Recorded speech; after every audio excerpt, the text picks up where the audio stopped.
Andhra Pradesh deputy CM Pawan Kalyan అమ్మవారి కోసం అలంకరణ కోసం అయితే మాత్రం చీరలు పంపించారు. అయితే పిఠాపురంలో వెలిసిన అష్టాదశ శక్తి పీఠాల్లో ఒకటైన పురోహితిగా అమ్మవారికి శరన్నవరాత్రుల సందర్భంగా ప్రతిరోజు అలంకరణ చేసేందుకైతే మాత్రం పట్టు చీరలు కూడా పంపించారు. అయితే దీనికి సంబంధించి అంటే ఏం పంపించారు, ఎలా పంపించారు, ఏ అలంకరణలు చేస్తారనే విషయం వివరించేందుకు మనతో పాటు కార్యనిర్వహణాధికారి శ్రీనివాస్ ఉన్నారు. అడుగుదాం. చెప్పండి, అంటే Andhra Pradesh deputy CM Pawan Kalyan, Pithapuram MLA Pawan Kalyan అంటే అమ్మవారికి అలంకరణ కోసం చీరలు అయితే పంపించారు. ఏం పంపించారు, ఎలా పంపించారు?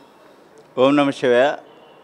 పాదగయ క్షేత్రంగా విరళుతున్న ఈ క్షేత్రంలో 10వ శక్తి స్వరూపంగా వెలిసిన శ్రీ పురోహితి అమ్మవారికి, అదేవిధంగా రాజరాజేశ్వరి అమ్మవారికి ఈ దేవీ నవరాత్రి రోజు నుంచి అక్టోబర్ 2వ తారీఖు వరకు సాంప్రదాయబద్ధంగా ఆగమయుక్తంగా వైభవంగా జరగడానికి అన్ని ఏర్పాట్లు చేశాం.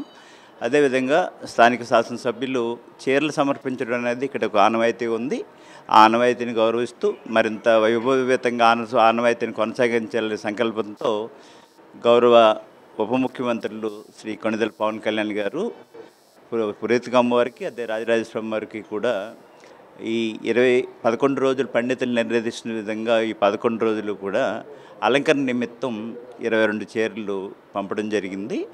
అయితే ఈరోజు సంప్రోక్షణ అనంతరం వాటిని సమర్పించడానికి వారు ప్రతినిధులను కూడా ఈరోజు పంపుతారు. వాళ్ళందరూ కూడా ఇవి అన్ని చీరలను కూడా ఈరోజు అమ్మవారి దగ్గర సమర్పించడం జరుగుతుంది. దేవీ నవరాత్రులలో చివరి రోజుల్లో ఇక్కడ తెప్పోత్సవం కూడా వైభవంగా నిర్వహించడం పవిత్ర పుష్కరంలో ఇక్కడ ఆనవాయితీగా వస్తుంది. అయితే ఈ చీరలని ఏ విధంగా, ఈ పట్టు చీరలు అమ్మవార్లకి ఏ విధంగా అలంకరణ చేస్తారు? ప్రతిరోజు అవతారాలు మారేగొలదు అలా ఏ విధంగా చేస్తారు? ఇక్కడ ఎప్పటి నుంచో వస్తున్న ఆచారాన్ని గౌరవిస్తూ రాజరాజేశ్వరి అమ్మవారికి మాత్రమే అలంకరణలు వివిధ రూపాల్లో, అంటే సరస్వతి మాత కింద మనం ఒక్కో నక్షత్రం రోజున ఒక్కో అలంకరణ కింద ఒక్కో రూపంలో భక్తులకి కనువిందుగా చేయడం విధంగా అలంకరణ చేస్తూ ఉండడం ఇక్కడ సాంప్రదాయం. అయితే పురోహితిగా అమ్మవారికి మాత్రం అలంకరణనే ఉంటుంది తప్ప రూపంలో మార్పు లేకుండా ఉండడం అనేది ఎప్పటి నుంచో జరుగుతున్న విషయం. ఇక్కడ చండీ హోమం నిరంతరంగా 11 రోజులు కూడా జరుపుతారు. అదేవిధంగా అమ్మవారికి, పురుషుగా అమ్మవారికి కుంకుమ పూజలు లాంటి పవిత్రమైన పూజలు అన్నీ చేసుకుంటారు. ఈ ఆలయానికి ఈ 11 రోజులు వచ్చే భక్తులందరికీ కూడా పవిత్రంగా స్త్రీలు భావించే కుంకుమ గాజుల్ని వితరణ ఆలయం తరపున ఏర్పాటు చేశాం. కళ్యాణ్ గారు యొక్క సూచనల మేరకు వచ్చే ప్రతి భక్తులు అత్యంత సంతృప్తితో వెళ్ళాలనే ఆయన సూచనల మేరకు అన్ని ఏర్పాట్లు కూడా జరుగుతున్నాయి.